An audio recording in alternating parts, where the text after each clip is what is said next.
yeah, I kind of got into that cycle of, yes, crush it, show up, grind, put a smile on your face, fake it till you make it. And I kind of did about 2 decades of that in the corporate space.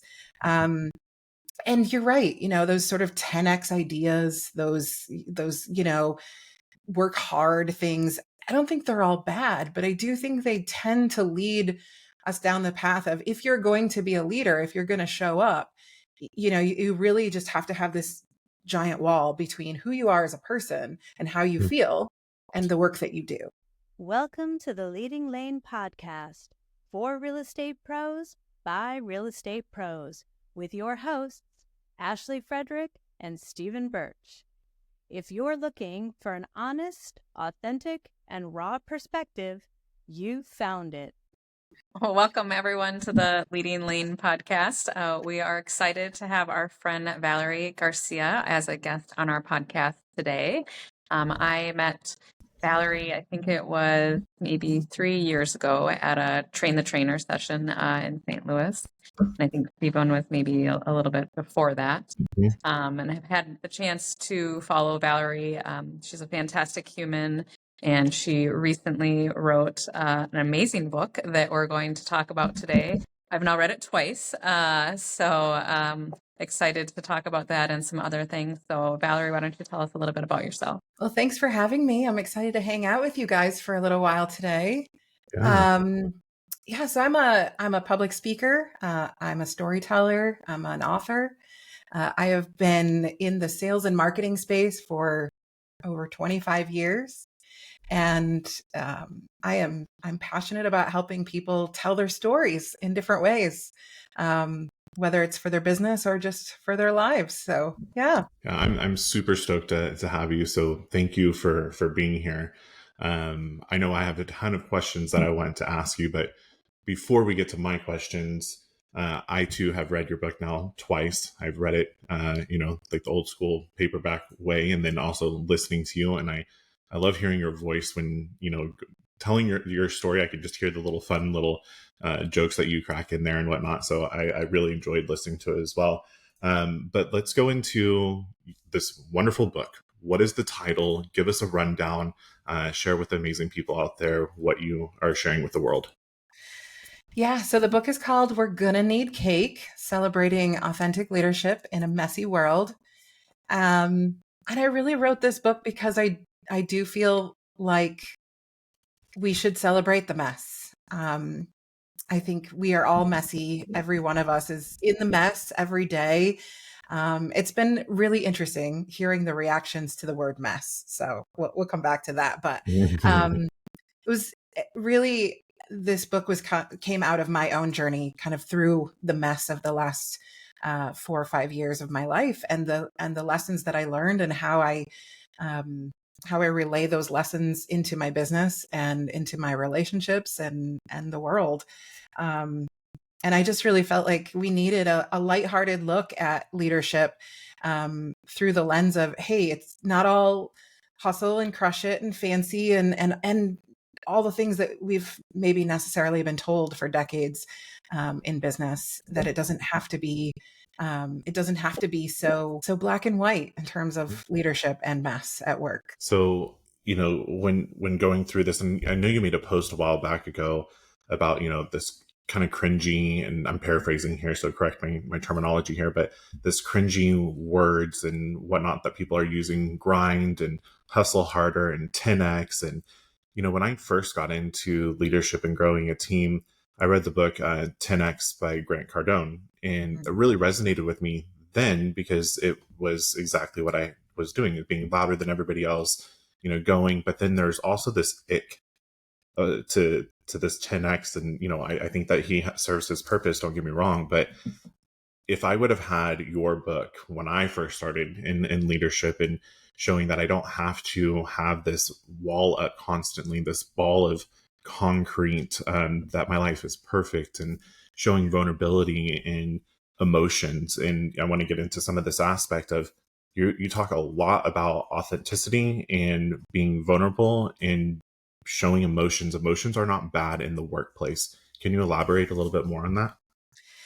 Yeah, so I kind of start out the book, talking about how when I was growing up, one of the things I heard from my dad mostly was always, don't get so emotional, don't be so emotional. Mhm. And I really kind of grew up with this idea, like, oh, emotions, like shove those down and Mhm. keep those away. And then I got into, my first kind of real corporate job, and it was a lot of that, just like fake it till you make it, leave your emotions at the door, leave that sort of personal mess or drama at the door. And yeah, I kind of got into that cycle of, yes, crush it, show up, grind, put a smile on your face, fake it till you make it.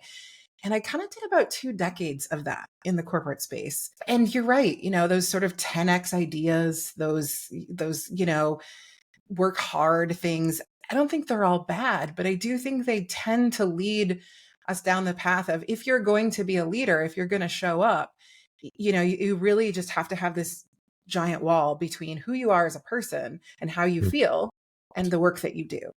And I kind of I wanted to break some holes in that wall and say, hey, you know what? Maybe we don't bleed our drama all over our work, but we are better at work. We are better leaders with our people when we bring our emotions to the table, because that is what makes us human. Like, emotions are what make us amazing and Mhm. thoughtful and curious and hopeful and scared and all the things that make us real. And relatable. Yes. Right? Like, I mean, that's what we're in leadership. That's what we're trying to do is we're leading people, but we have to be able to have that common connection and relate with the people that we're trying to lead. And the easiest, in my opinion, way to do that is through the emotion and vulnerability aspect of things and being open and honest with them, right? Open mind and open heart constantly. So no, I definitely love that. Well, and I think, Yeah. you mentioned that it's really that we're not allowed to be successful or leaders and a mess. Mhm. And I think that that's not reality. And I think that that's what people see is they only see successes, right? They only see leadership, and they then try to attain that and figure out that that's not reality. And we've kind of misled everyone by thinking that we are perfect when that's what we're trying to say. But in all reality, we're struggling behind the scenes to make it work. Where if we're just more open with everyone, right? You kind of talk about like when you ask for help, a lot of Yeah. things can happen positively as well. Yeah. Yeah. So true. So and correct me if I'm wrong, like it appears that your target audience when you wrote this book is primarily to the female world, right? The female powerful women. And there's nothing wrong with that whatsoever, right? But I think it's I funny that you say that, go ahead. because my publisher and I had this argument for months. I was like, this is not a book for women. And they were like, oh, it really is kind of. And I was like, look, just because I'm a woman doesn't mean this is a book for women. And Mm, it's so funny because I would say that the most emotional, vulnerable, kind of passionate responses to this book have been from men. mhm, Well, I would say probably predominantly women have bought the book. mhm. The biggest responses in terms of emotion or just thoughtfulness have been from men. And so, yeah, I think it's funny that it's this idea of like, oh, women are emotional, but there have been so many men that have reached out to me and gone, gosh, I wish that I had somebody had told me this years ago, that like, I have been doing this and I've been sort Mhm, of shoving my emotions down and I don't feel like I can be vulnerable. mhm. And I don't know where that idea came from. So yeah, I think And while there is so much of that perspective for women, it's true for men too. and I agree, and that's exactly where I was going to go. Is I was telling Ashley when reading this, there's so many different things that resonated with me, and then not only just on the emotion side of things, because I think as males as well, like we're always told, you're not allowed to cry, you're not allowed to do this, you're not allowed to show your emotion. That's you stop acting like a girl, those types of things that are constantly thrown at us. But for me, it resonated in a manner that there's different perspectives that you shared that I did not even think about from a woman's perspective whatsoever. The Olympics, being able to stick the landing, right? And I know Yeah, that was step something back. of Ashley's. Like, oh my gosh, I would have never put that connection together. So I think that this book should be shared with men and women, and being able to have everybody be able to read this and understand it and from different perspectives, but also understand that when we talk about emotions, it's not just because you're a woman. It's not just because you're a man, right? This is as a human being across the board. And in leadership, we are leading all types of different people from all types of different backgrounds. So we should not categorize just because emotion it's directly related to a woman. Yeah. Yeah. So Isn't Ashley, that you when you were talking about this book, you and I this week, the stepping back aspect of things, sometimes that you have to step back a little bit to be able to move forward. Let's talk about that a little bit. What are our thoughts on that? Yeah, I mean, I'd love Valerie to kind of give the example of what she used. I mean, we don't want to give away the whole book, but I think it's important, and even I think, with not to talk politics, but how some people might feel, right, about the state of the country and in general. Like sometimes people have to take a step back in whatever realm that might be, but we all want to move forward and, creating equals, if you will. I think when you talk about the Olympics, as far as a male landing and a female landing, which I never knew. So if you want to share that. Yeah, it's the craziest thing. When I learned this, I was just like, well, first of all, I was like, are you kidding me? Legit. But yeah, I mean, I in the book I talk about Mary Lou Retton and watching the Olympics as a child and really learning that idea of sticking the landing. So after you complete a floor exercise or anything in gymnastics, you sort of stick the landing. And in the official gymnastics rules, there are two rules, one for men and one for women. When men land at the end of their performance, they have to basically plant their feet and are not allowed to move their feet as they land. But women are allowed to take one step back without deduction. And when I first heard this, I was like, what? Like we can't, like, we're not as, like I went to all those places of like, oh, I got very defensive, like, oh, women get that sort of like handicap because we can't. But the more I thought about it, the more I realized, like, I'm actually kind of more angry for the men. Like, women are allowed to take a step back without deduction, but men aren't. And like in leadership, when we start thinking about when things don't go right, or when we don't exactly perform perfectly, or when we don't stick the landing and look perfect for everyone, why isn't everyone allowed to take a step back without deduction? That should be the standard. Everybody, take a step back without deduction, realizing that sometimes we have to do that in order to move forward. I think it's a beautiful analogy, shitty rule, beautiful Yes. analogy, right? And I think that's with everything, because we are programmed, and in your book you talk a lot about how some of these are unwritten rules that, who's really telling us that we have to work 80 to 100 hours a week? These are things that we tell ourselves because we have to constantly grind and go.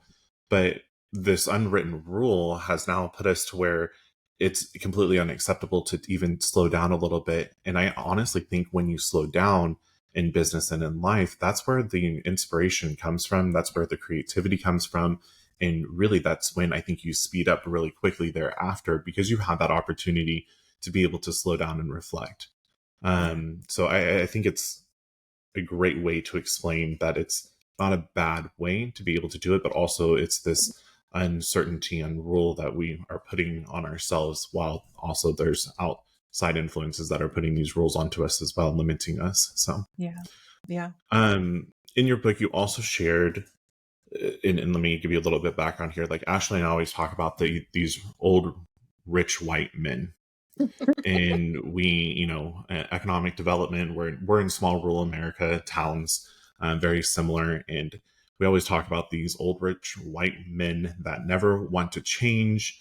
Obviously I am a male, but as a female walking into all of these things as well, like they definitely don't like that. They definitely don't like a gay man walking in and trying to say something too. So it's ironic that this is kind of a common theme that we're seeing more and more. Maybe I'm just being more open to this and seeing this is happening a lot of places. But you shared about how there was an opportunity that you were going to be doing your presentation to talk on stage, and you made a comment to the company that you were working for is going to hire you, about everybody on the roster are white men. Yeah. Can you talk about that and what you put in the book? And I have a couple of questions for you to follow up. Yeah. So I think that was one of the stories that I was particularly I was a little scared to put that in the book as a Sure. speaker.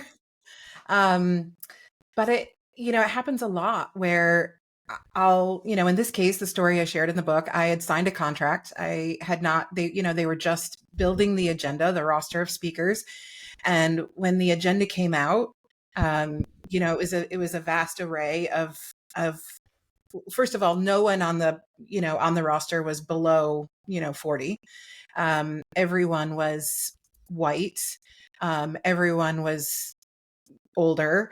It absolutely did not reflect the audience. The audience was there. It was an event particularly around recruiting.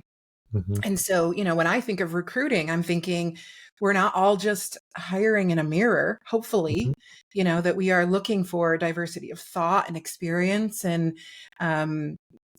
ideas. And the stage did not reflect the audience. And so I went back to the client and I said, hey, this really doesn't reflect the audience. Is the content reflecting the audience? Because the speakers are definitely not. And immediately my contract was canceled. I was pulled off of, the event. And I learned a lot in that event, in that experience.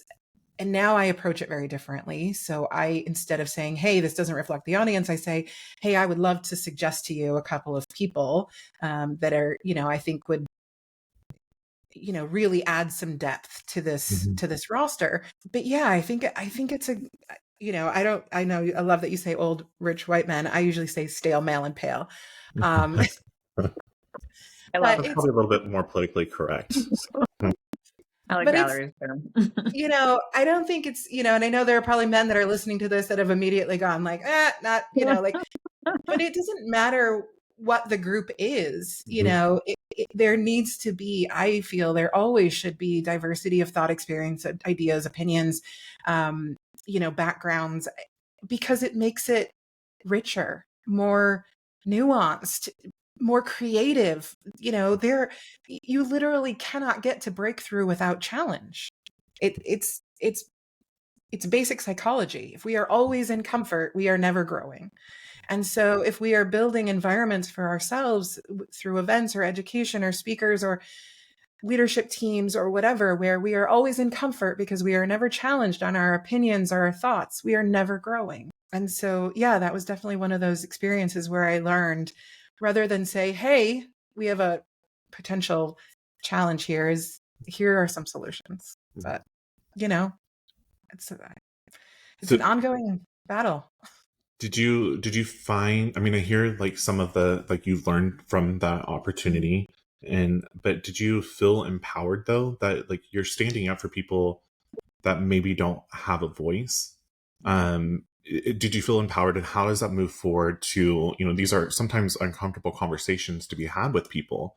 So how do you continue to have those conversations, even though that, yeah, you have a little bit of hesitation, but we have to continue and be the leader in the room. Yeah. I think that I think it's definitely changed the work that I do with leaders around the idea of change, in that, really getting us comfortable with discomfort, comfortable with being challenged, comfortable with hearing different points of view, I think has become a bigger focus for me.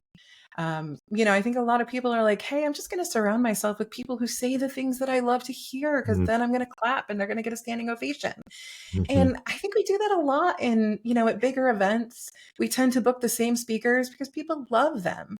But I guess my question always is, when you're booking the person that everyone loves, is that person at any point saying to the audience what they don't want to hear but need to, and that's definitely been something that kind of has weighed on me a lot in the last couple of years, is that, like, I really want it to be my job, my calling, to say what you don't want to hear in a way that you need to hear it, but in a way that makes you feel like, thank you, I needed that. Because I think we surround ourselves a lot of times, intentionally or unintentionally, with echo chambers, like we can't control the algorithm anymore. And we don't get uncomfortable around the topics that we struggle with in work or life. Yeah. I hosted and Ashley was here, a part of this as well, a broker fast track retreat a couple of weeks ago. And one of the conversations, and actually this came from Imran Pilati, which this is how I met you. And so Imran was here, 2 years ago, and we had this conversation around race. And so then, it was a beautiful conversation. It was um, extremely vulnerable. A couple of my agents, shared their story about being being Black in a rural America type of society. And so this year, that was something that I felt like was extremely important to still have that conversation. Obviously, I'm white, and so I had a conversation with my agent, Andrina. I said, "Hey, I think this is so important, and I appreciate you sharing your story." And she's been on our podcast, and we talk a lot, obviously in person as well. And I asked her if she was comfortable sharing that story again, but coming from me versus coming from Imran. And she was like, "Of course." So we pulled her chair up, and we had a whole discussion about race. And this is in front of a group of people that didn't really know where the conversation was going to go, but very well could be uncomfortable for some of them. But I felt it was so important for her not to only share her story, but for me to be able to make sure that this is a topic that we recognize that could potentially be happening in our own companies right now. And maybe we're blind to it, and we need to be more open to it. We say we're diverse and we want diversity, but how do you really actually accomplish that if you truly don't have that roster of diversity? So I that was very inspiring to hear that you stood up. And you're correct. It doesn't matter if it's what room you were with or what group of people you're with. There's always different perspectives. So I applaud you for continuing to do that. Thanks. I Right. mean, it's Go ahead, Ashley. scary, but it's important. Absolutely. Yeah, the thing I was just going to say was you talk about male bosses, and I think that looking back, I can relate to that a lot as far as things that were inappropriately said. Me now, 20 years later, think back to like, maybe probably should have called HR on some of those, right? And I think, especially since reading your book, I've been more aware of it. And it's not necessarily like male bosses, but more so in my role, like board members, like, that you're on, same thing. It tends to be the same type of population. And really, when I started thinking about it too, there's even some females that are maybe older in age, might have been, prior bosses that say really inappropriate things and nobody says anything. And I think that, that is crushing to a board because I think it changes everyone's input. So I've been really trying to use my voice very delicately, but I just can't sit back anymore, right, and watch the inappropriate comments or the under the breath comments that more than likely are coming from males, but even the females. And it is amazing I just think that once someone can see someone saying something, it just gives this window for someone else to be like, yeah, you're actually right. I kind of was thinking that. So I think if we can like all just remember that there's probably someone else that's feeling the same exact way that we're feeling. And if we can just kind of crack that door open for everyone to just be like, this probably isn't appropriate, or we shouldn't be talking like this, or, those types of things. Yeah. Gosh, it's so important. There's a group that's using my book for their book club right now. And so I joined a couple of their calls. And for those that are listening to this and haven't read the book, sort of divided it into chapters by emotion. So, there's curiosity and bravery, but there's also a chapter on anger. And it's so interesting how people have kind of gravitated to that chapter, and especially women saying, oh, like, and I talk about that in the book of like, oh, we can't be angry.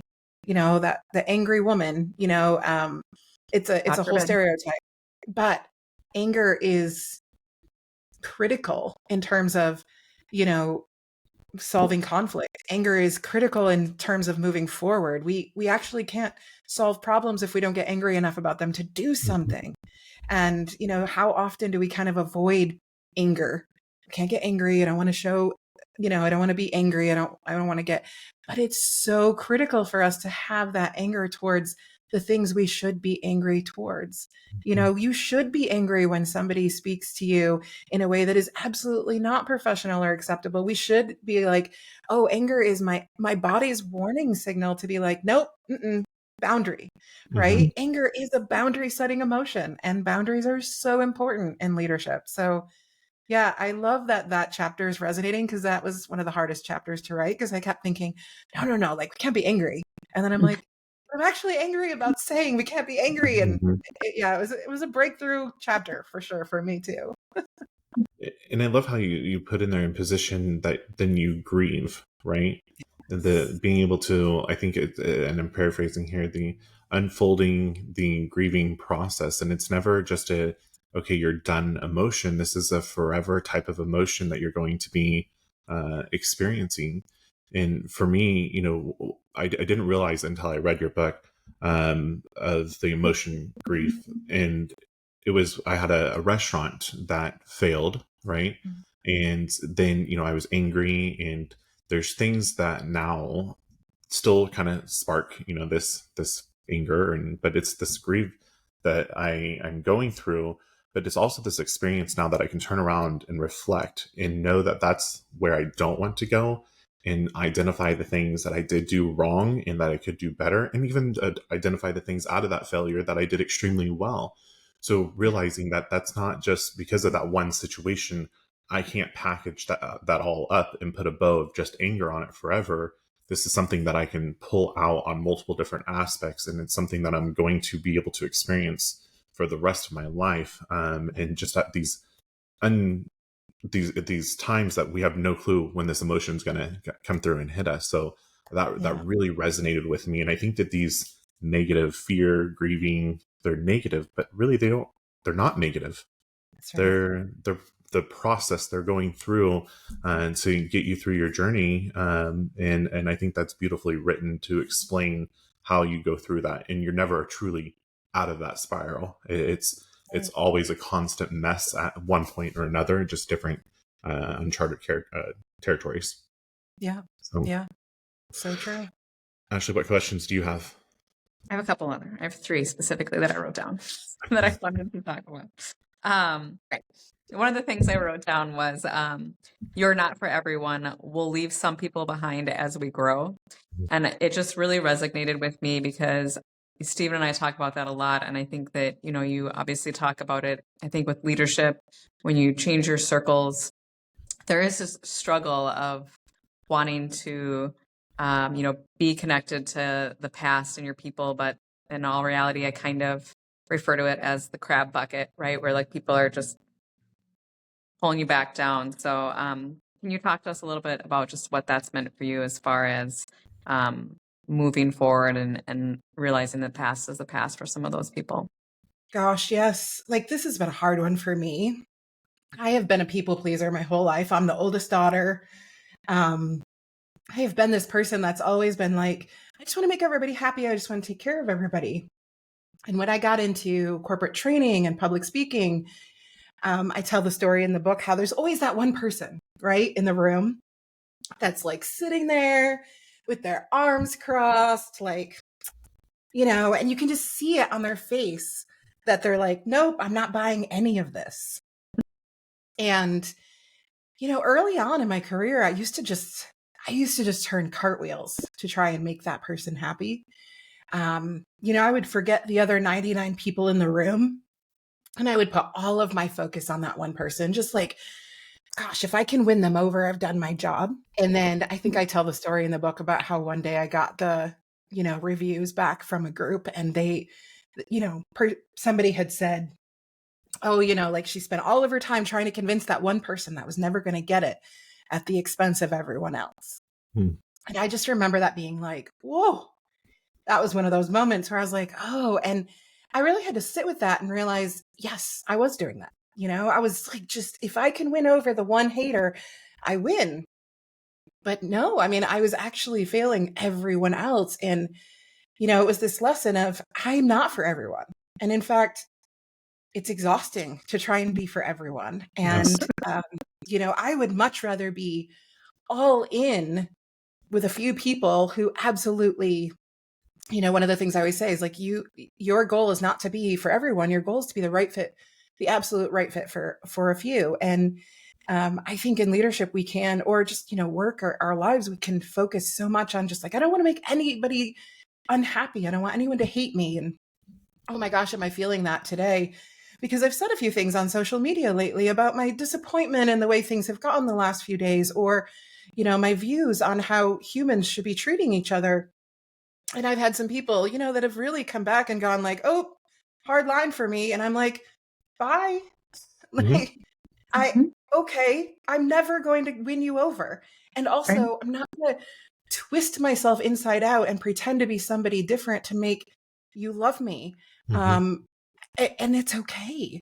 I think as leaders, we have to remember, like, while we're leading everyone, we can't try and change the rules or even our personalities for that one person that's always going to be unhappy. Right. Well, I think, you mentioned leaders, which leads me to my next point. I recently sent your book to someone who is not a quote unquote boss in her company, but I've tried to have the discussions with her about just being a leader. So you spend some time in there about, you don't necessarily have to be a boss to be a leader. And I think that that's really important for people to maybe sit back and kind of just soak in that, sure, you might not be a boss, but if you can help with morale or, do the other things, still say the right thing, it doesn't mean you're the boss, but you can still be a leader of your friend circle or your company or whatever that might be. Yeah. Yeah. So true.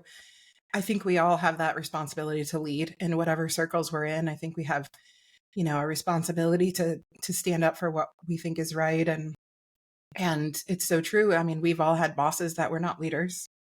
And we've all had leaders in our lives that were not our boss. And it's a beautiful thing when it happens to be both. But yeah, it's, I've had both as well. And I think it's that reminder to all of us that, I was on a really contentious board. Speaking of boards, Ashley, I was on a really contentious board recently. And, it was like, you had moments where you're like, okay, I can lead this conversation where I genuinely feel it needs to go, or I can try and bully people into it, which was some people's, chosen path. But leaders are always going to get paid more than followers. Leaders are always going to be the ones who people look to, and you don't have to be a boss to do that. I love that. And one little thing I took out of your book. So a lot of people know that I'm fairly focused in the morning because I just want to get shit done. So I, beam to my office, and this goes back to like many, many years ago. One of my reviews was that I didn't say good morning to people.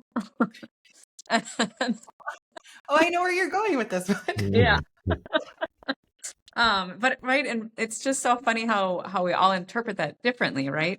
So like for me, I just was like, yep, it's first thing in the morning. I got stuff to do. I'm gonna go get my stuff done and whatnot. And I've tried to work on that over the years, and then sometimes I think I just forget because again, my mind's gone 100 miles an hour. But when you mentioned it in your book about just how open people were with that boss, that what could he do better, and it was the simple fact of saying good morning or having a little bit better of a conversation about them of how things are going.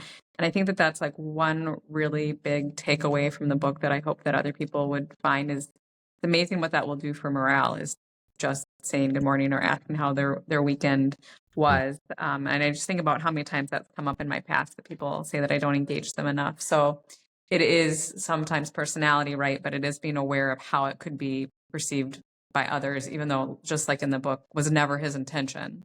So I've really worked on that too over the last 2 months of saying good morning and asking how, what their plans are for the weekend. And it is funny just how it leads to other conversations and other funny things happen just because you happen to take that extra 30 seconds. Yeah. Yeah. Oh, I love that resonated. I remember that event so clearly.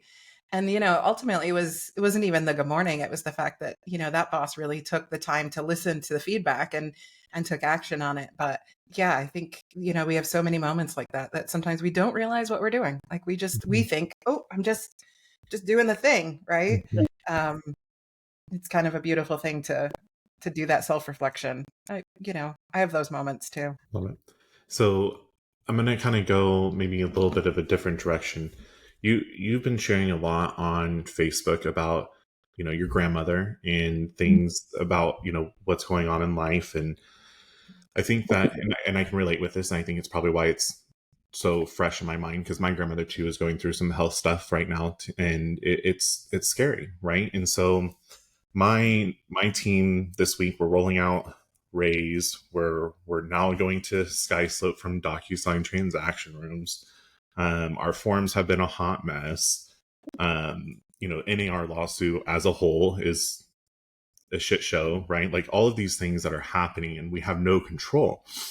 Well, what happened is we were asking for feedback about Raise specifically. Fantastic app, love it. But there were some negative things that were coming through, and we asked our agents to email us. Well, when we were getting these emails, my grandmother was getting admitted into the hospital, and I was reading this feedback, and I immediately got so defensive. And like, really, I opened up the next day at our actual sales meeting, and I was like, look, I was reading these. I'm taking them personally. I should not be, but let me kind of share what's going on. Gave the, synopsis. And I said, I want to share what I felt, but I also know that what I felt was not correct. And I want to figure out the solution and understand where you guys are coming from versus just attacking and reacting to this. And they didn't know about my grandmother at the time yet. But, I just shared that basically I wanted to tell everybody to fuck off. I wanted to leave. I didn't care what their opinion was. You're doing it, but really some of these were valid things. So my point of this is that I think it's important that we do share what is going on in life. We don't need to share everything that is going on. I get that, but people need to understand when we are getting these feedback, and this goes both ways, that we don't know what that other person is actually going through. And we are making decisions as leaders constantly, and we do need to slow ourselves down and not react. But once I then later on shared about my grandmother, things changed drastically. People, were reaching out, they were caring. And I said, I just want you guys to know that this is kind of why my reaction was the way that it was, is because this is what I was going through. But I wanted to share and be open and vulnerable with you about my feelings, and so that I did not make a wrong choice or react and make you feel any sort of way, because that's not fair for take my feeling and deflect it and throw it to you. So can you share a little bit about how, yes, it's okay to share these things, but you don't have to share everything in life. Yeah. Oh, so much to unpack there, Stephen. Yeah. I talk about this in the book, but I go back years ago, and I was deeply struggling with depression. I was having, I'll just be honest, I didn't have a single day where I didn't think about dying, for probably 2 years. And that, when you get into those mind habits, when you go down the negative path every day, and it becomes a path that your brain starts taking without you even knowing it, when you get into that. And I see that happen with people in their subconscious with negativity, right? Oh, the market's terrible. You tell yourself that enough, and guess what? It is for you. And so I was in this really dark place of everything is really hard. And that is kind of where I lived. And yet, I was on the internet every day posting happy memes and positivity, and things are great, and look at this, and I'm on stage in another city. And and someone I didn't know very well asked me to lunch, and we went and we sat down, and she said to me, she started to cry, and she said, my marriage is falling apart, my business is struggling, all of these terrible things are happening in my life, and you seem to have the secret to keeping it all together, and I just kind of want to know what that is. And I just have that, moment where it's like the world stopped. And I just remember looking at her and thinking, yeah, also my marriage is falling apart, and I'm in depression, and I'm, I had all the same things. And yet I was just really, making it look real good on the outside. And I kind of came away from that conversation making a decision to do the hard things in the daylight and tell the truth. And it's become a habit for the last 7 years that I have made an extreme effort to be real and human and tell the truth and do the hard things in the daylight. And one thing that I've learned from that is that when I give myself permission to do that, it gives everyone around me permission to do that. So, I think there is a challenge of it becoming performative. I'm always very careful about that because you can go the other way. It can be like, oh, look how things are hard, just like you say, oh, look how things are beautiful. And I think it's really important to ask yourself all the time, am I telling the truth? And it doesn't have to be the whole truth, like you said. I don't need to pour, every detail of everything out onto the people around me, but I need to be real and truthful enough that people, A, understand where I'm coming from, but B, have the permission to do that around me as well. I want the people that I work with to say, yeah, look, you know what? I need to cancel our Zoom today because like the kid is home from school puking. And I got you. Like I get it, or I need the ability to say to my clients, like I did twice this week, I need to cancel a Zoom because I need to be somewhere else. And when we do that, like we are better humans. And everyone around us are better humans. And this is probably the one pushback that I've gotten from people about this book is, well, I just don't want to be messy around people. I don't want my people to be messy around me. Who wants messy people? And I'm like, I mean, we're all messy. You're just either compressing it down and suffering the consequences, or you're forcing the people around you to do the same thing. I love what Brene Brown says is that we should always speak from the scar, not the wound. Like, if you're in that moment, like when I was in that moment, when I was laying on the kitchen floor thinking, it would be just really easy to just be done. I'm not sharing that moment in that moment. But when I've gotten to the point where that is a scar and no longer a wound, I want to have permission to tell people because I want people when they are in that moment to realize I need help or I'm not alone or I need to speak about it when I'm ready. I think telling our stories is the price of admission for life. I think it gives people around us permission to do the same. And I really think like that is the cornerstone of leadership is like, when you get that scar, turn around and tell the story, right? It's so important. No, I love that. Yeah, I think it's beautiful.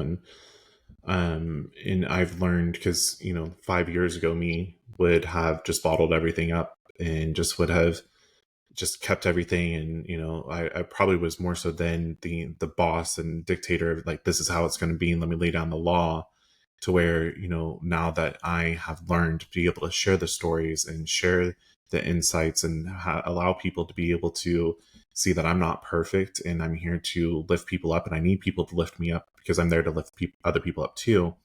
Yeah. I think it has transformed the way that our entire company and what I've been working in and still working to grow. And I think that the people now have more respect for me and they have more of the stickiness, if you will. I always get asked about culture. How do you develop this culture and how do you do this? Like, you don't just have an easy button magically overnight you're going to have culture because you want culture and everything is great in here. And I actually really hate the word culture because it's something that you just can't sprinkle in. Like, you have to create it and you are the creator of the culture because you're the leader. And the more that you can create the culture and pass this from one to another to other leaders inside of your own company, now everybody's being each other's cheerleaders and everybody's being each other's support team. And that is the culture, I think, is how you truly build it. And it has to start with the vulnerability and making sure that people know that you are a human to create that connection. Yeah. Two things about that. I've noticed that about you just from the outside watching over the last couple of years. Like, I've noticed, and it's been really beautiful to watch. Well, thank you. And I used to feel that way about the word culture too, but I did a deep dive into the definition of culture. And I'll tell you the secret that kind of changed it for me is thinking of culture as a petri dish. Like, do you remember in high school when we would like do the thing where you'd put it in a dish and it would grow? Mm-hmm. So that is culture, right? And culture, as a definition, is creating conditions suitable for growth. And I loved that. When I learned that, I was like, oh, no more is it this just like how we look or how it's, am I creating conditions suitable for growth? I mean, it's kind of a beautiful way to look at it, honestly. Yeah, it really is. And thank you for that challenge and chin check there, because, I think that, I immediately go to, when you said petri dish, like I'm thinking of this like mold that's growing and everything else. And it very well could be the mold, but it also can be the positive. Mm-hmm. Did I lose you? Is it just mine? Ben. Was it me? Am I the problem? Was it Can me? you hear me, Ashley? Do you want me to leave and come back in? I can. I know you guys just stopped. Can you hear me? Is Valerie there? Can you see me? So I see the box. I'm here. Do I leave Did and it say rejoin? like an error or anything on your side, Ashley? Everything just froze. Hell. Great conversation. Mm-hmm. She's amazing. I love her. Is There you everybody are. back? You guys, you just disappeared on me. I was still there. I don't know. Like, said toodaloo, I guess. Are we recording? Yeah. Brandon? Yeah. Okay. We're good. You The last said- thing that I heard was, Stephen, you were talking about what a petri dish meant to you. Oh, yeah. Yeah. Last thing I heard was when you say petri dish, and then Yeah. you were gone. That's what. So I'll try to pick up from there. So where was I going? I have no clue. So when I hear you say petri dish, like my mind automatically went to like growing mold, right? And like a negative thing. And I think of, when you put moldy fruit next to people, or excuse me, next to other fruit, like then the mold is going to, go out. But it's so great because the mind shift change there. It doesn't need to be mold. It doesn't mean negative. It can be the positive. And now how that also passes through from one person to the other as well. So I love that chin check and challenge from you. Thank you for putting that in perspective for me. Yeah. So Yeah, I mean, what we plant grows, right? That's right. I love that. Let's kind of shift gears here. I don't know if you remember this conversation, Valerie, but I think we were in Denver. I could be wrong. We were somewhere. We'll go with that. I feel like you're in Chicago if you're going where I'm going. Chicago?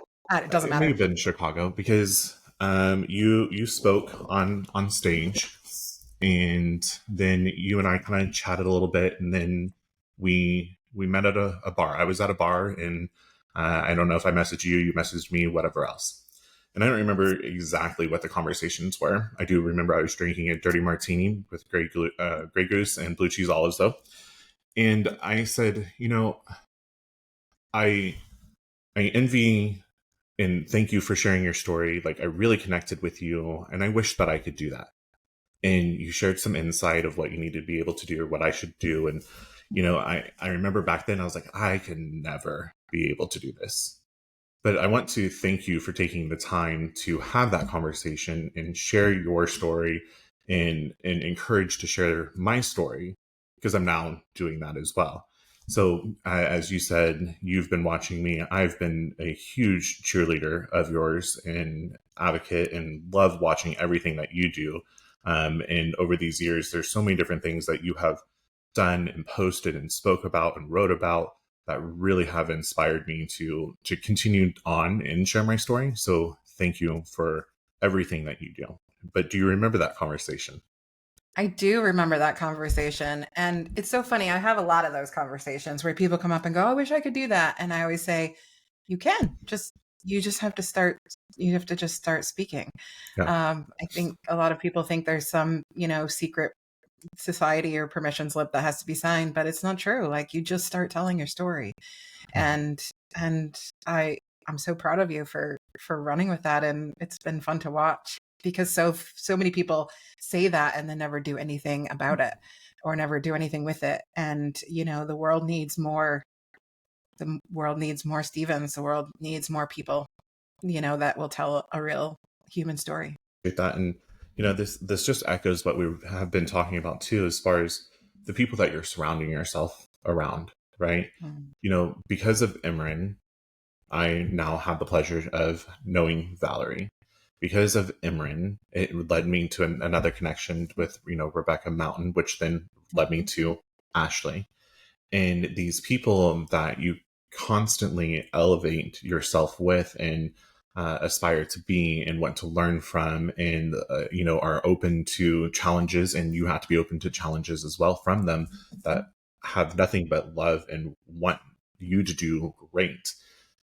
These people that we leave behind, it's not that we're no longer, they're not that they're no longer a part of our lives. They just no longer, I don't want to say that they don't serve the same type of purpose. We're just advancing on, and we're going on to the next chapter of our own lives. And sometimes we do have to leave some of these people to continue. It's not that the connection didn't serve its purpose, did not mean that we didn't learn from them, we don't love them.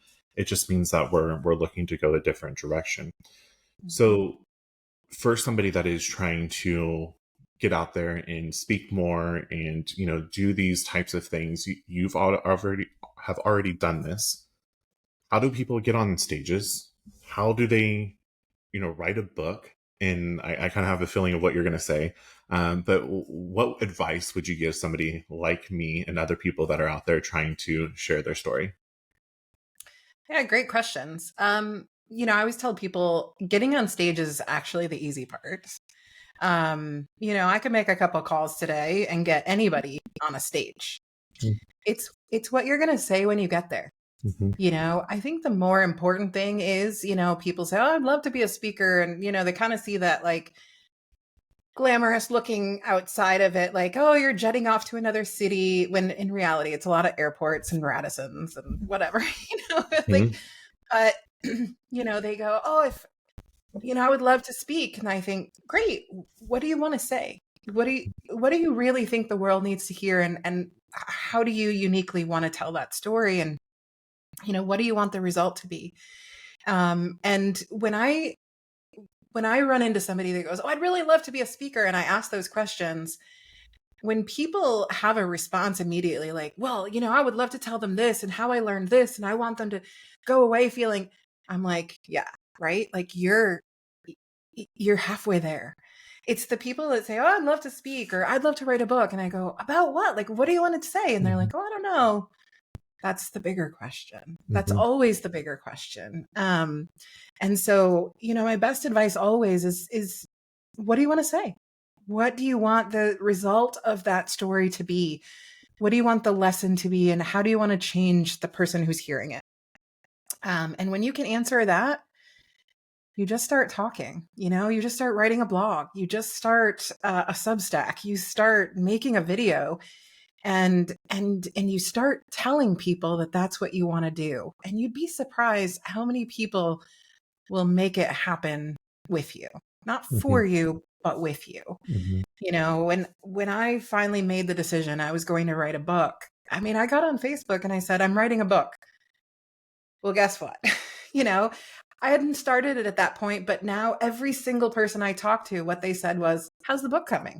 So accountability. And then I was writing a book. I always tell people, like, if you know what you want to say and you know what the result you want, to be, start doing it. So we both talk about writing books, Stephen and I, quite often. And Stephen's pushed me on it a little bit more as of recent.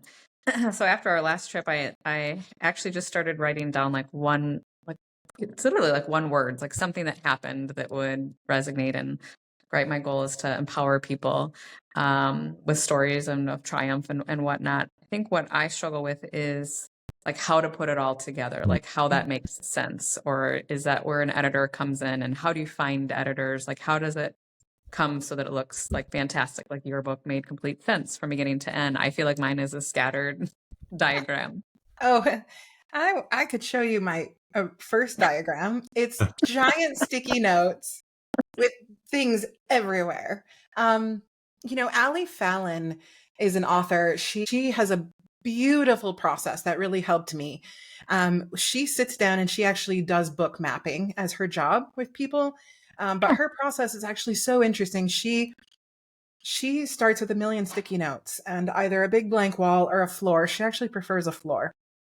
And she has you start writing every story you can think of, or every point, every word, every little moment that you think would fit well, and writing them on your sticky notes. And then she starts laying them out on the floor. And so she starts moving them into chapters.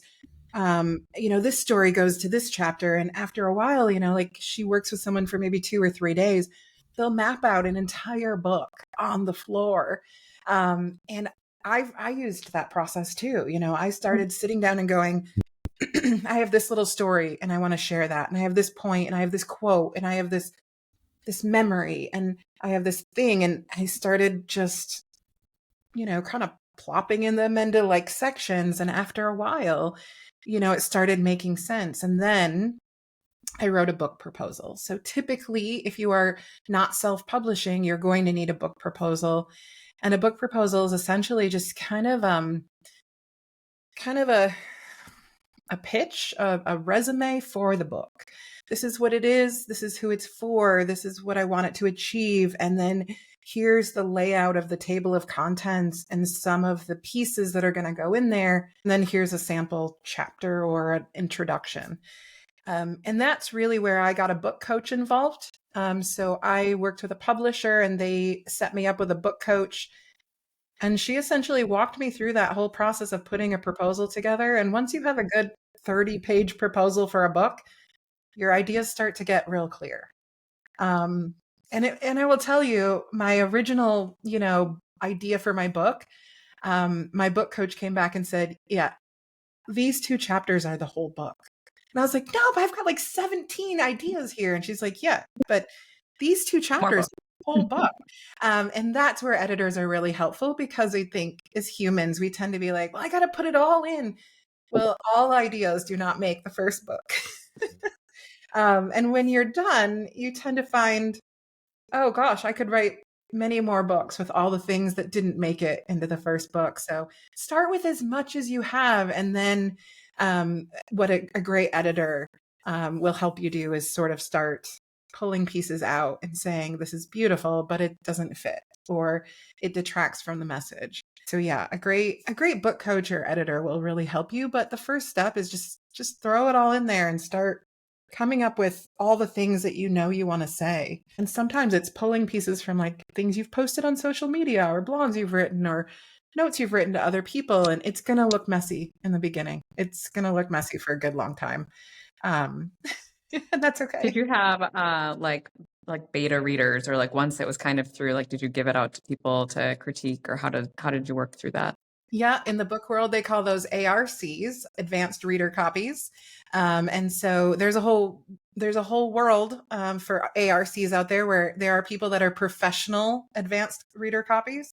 So that like they'll read it and tell you as a complete stranger. There are people that do that, that get paid to do it.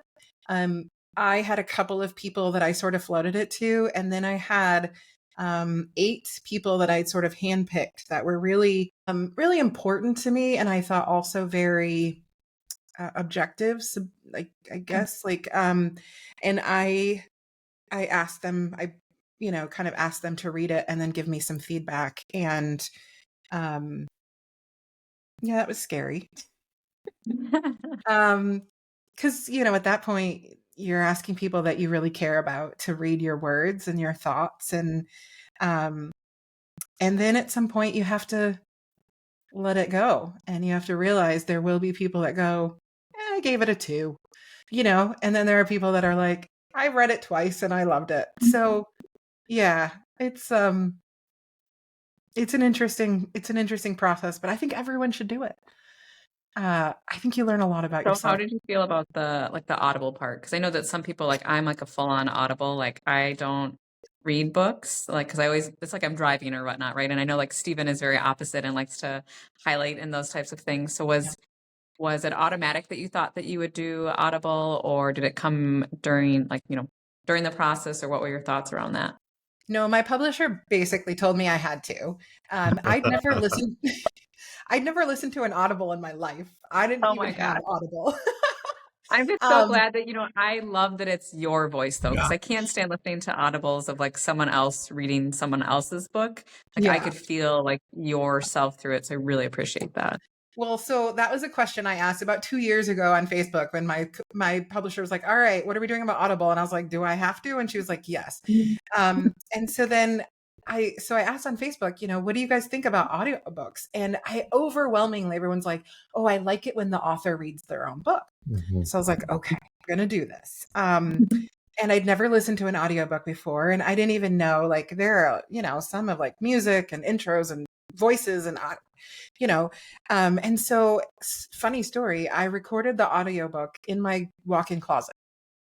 Uh, I True story. I have this microphone that's just out of the picture here. I, have this like small setup. I moved it all into my walk-in closet, set it up on my ironing board, brought my laptop in there, and the producer was on the other end of the line in a studio somewhere. I don't even know where. And, and over the course of 3 weeks, we worked together. I never met him. It's just his voice and my voice. And we talked and, Wow. yeah. And it was a humbling experience because you're reading your own words, you're getting emotional or laughing. My cat meowed twice. We had to cut that out. Like it was a whole thing. I can totally Very, relate. it was very fancy ironing board in the closet. Right. But it was actually, I really enjoyed it. It was fun. And when it was over, I was like, oh, I could read audiobooks for a living. Like it was actually kind of fun. Literally, your voice is great. But there's so many people that have said, oh, I love listening to it because it's your voice. And so I highly recommend it. It's an interesting experience. So looking back, now that you have went through this process, what would you do differently? Oh, really good experience. I fought very hard for the title. The publisher wanted to change the title. And I fought for months. When I said, I really think this book is going to be called We're Gonna Need Cake, my publisher said, don't get too attached to that. I was like, no, I really think that that's the title. Like it needs to be me and it needs to be a little cheeky, but also I want it to be celebratory. And they were really worried about SEO and all the things that a publisher is paid to worry about. And so, that's where the subtitle came from. So I don't know what I would do differently, but I am really glad I kind of fought for the ideas that felt the most authentic to me. I was very specific in a couple of fonts or, there were a couple of things that I was like, this really matters to me. And I'm really thankful looking back that I had fought for those things. I took 3 months off everything to really focus on writing a couple of the chapters. And I'm thankful I did that too. While that was difficult and, a financial sacrifice, it was really important. I don't know. I think if I don't know about doing anything different. I'm excited about doing it again. I'm excited about writing another one. Can we expect another one? Yeah, I've already started an outline for the second one. I think what I've learned is that there's no, I know this is cheesy because it's a chapter in the book, but there is no way to do it wrong. Whether you do a hybrid publisher or traditional, or you publish it yourself or whatever you end up doing, putting your stories into the world, there's no way to do it wrong. So find the way that works the most authentically for you. Well, obviously there's another book, but what's next from Valerie Garcia? What are we going to see? Oh, I'm working on a few things. Yeah, I'm outlining the next book. I'm working with some really, really exciting clients right now. Really kind of focusing on authenticity in terms of AI. I think that's been a really interesting topic with a lot of my clients. A lot of people don't think they can believe anything now. And I work with a lot of higher education clients who are saying, our students are coming in and they're just saying, you can't believe a word you hear, anything you see on the internet. And what does that mean for the future of leadership and authenticity and really every facet of our planet?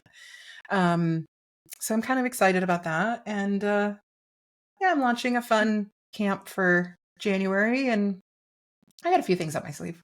Awesome. I love that. And then Is that I see some camp stuff with Scott, Tanya? Is that correct? Mm. Is that I think she's put that on hold till next year, but okay? yeah, she's been working on she's been putting together like an in-person summer camp, which is super fun. I've always wanted to do that, but yeah, I've been doing some virtual summer camps, and I mean, the dream is, always someday I just want to bring everybody together and do some canoeing and some campfires, and it'll happen one of these I days. love that. Well, let me know when that happens. Yeah, we're down for that. Yeah, let's get us on the list. Okay. So perfect. Well, I really Ashley, before I close up, do you have any other questions or anything that you want to make sure that we No, I'm get? just super, super thankful for your time and your input, and really how meaningful the book has been for me personally, and being able to share that with other people. I think your impact is wide. It's Thank huge, you. and I can't say enough how much you've impacted my life, how much this book has impacted my life, and thank you for being a beautiful human, and thank you for being true and authentic to yourself, and continuing to challenge others around you to share their story and lift others up. Because at the end of the day, I think that this world is in a world of hurt and a lot of negativity, and if you can be a little bit of that light to make somebody's day a little bit better, that's all we can do, and continue to impact people's lives. So thank you for taking the time today to be here with us, and I'm sure we'll be asking you a lot of questions, being a part of your other programs that you're going to be doing, and as always, we're going to be your hugest cheerleaders for you. Oh, thank you. Well, I can't wait to be an advanced reader for both of your books. I mean, count me in. Awesome.